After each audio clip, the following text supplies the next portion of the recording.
हया सिनवार के बाद हमास की अगली कमान किसके हाथ में है? खालिद मसाल क्यों सबसे मजबूत दावेदार माने जा रहे हैं?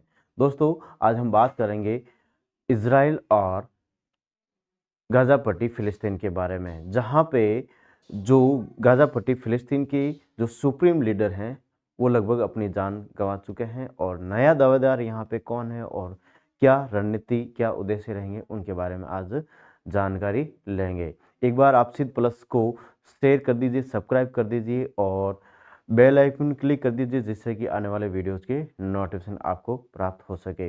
दोस्तों, आज हम बात कर रहे हैं हया सिनवार की।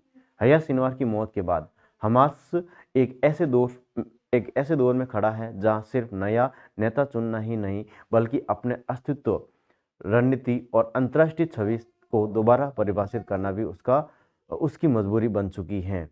गाजा युद्ध, इजराइल सैन्य दबाव और शीर्ष नेतृत्व के लगातार खत्म होने से हमास की संरचना बुरी तरह प्रभावित हुई है। ऐसे समय में यह सवाल बेहद अहम है, हमास का अगला चीफ कौन होगा और उसका चयन संगठन को किस दिशा में ले जाएगा।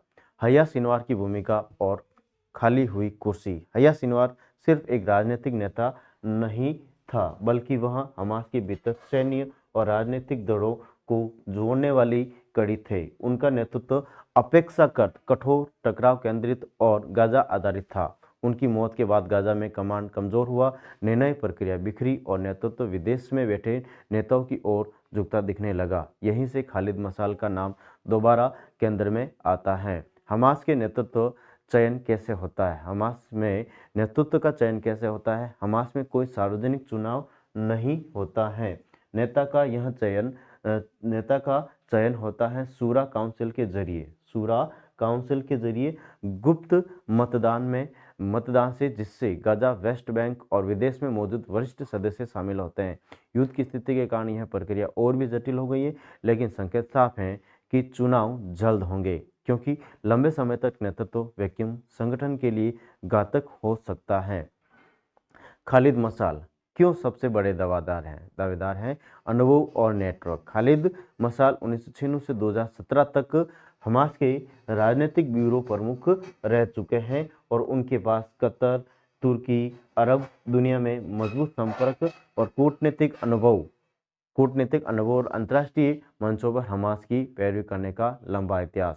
युद्ध के बाद के दौर में जब हमास को सिर्फ लड़ाकू नहीं, बल्कि राजनीतिक संगठन की तरह भी जीवित रहना, यह अनुभव अहम भूमिका माना जा रहा है या अहम माना जा रहा है। गाजा से बाहर होना कमजोरी या ताकत। जहां सिनवार जैसे नेता गाजा में रहकर सीधे लड़ाई का हिस्सा थे, वहीं मसाल लंबे समय से निर्वासन में है।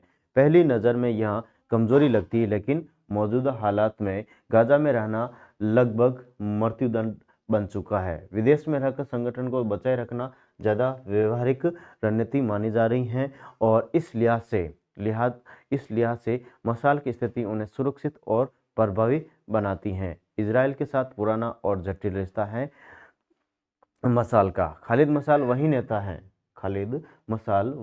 है जिन पर 1997 में इजरायली एजेंसी मोसाद ने जहर देकर हत्या की कोशिश की थी, लेकिन अंतर्राष्ट्रीय दबाव के चलते इजराइल को एंटीडोट देना पड़ा और मसाल की जान बची।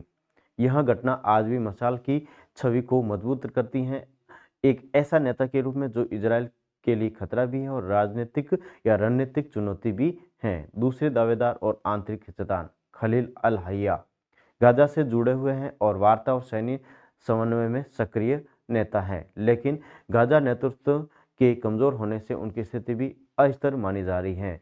अन्य नाम में कुछ और वरिष्ठ नेता चर्चा में हैं, लेकिन संगठन के भीतर व्यापक स्वीकार्यता फिलहाल मसाल के पक्ष में जाती दिख रही है।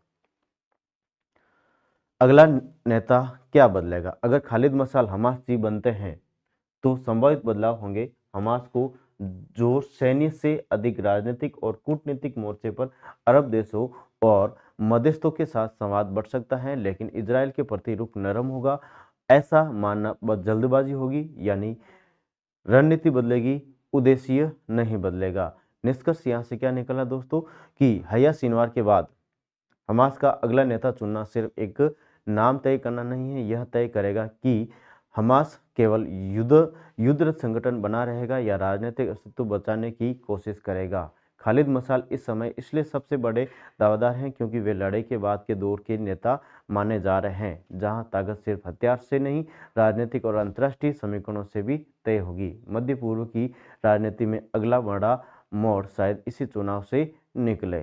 दोस्तों, आज हमने बात की थी गाजा और फिलिस्तीन और इजराइल के बारे में, उसका सुप्रीम लीडर या किस प्रकार से इनको चुना जाता है, इन सब की जानकारी आज हमने ली है। थैंक यू, धन्यवाद।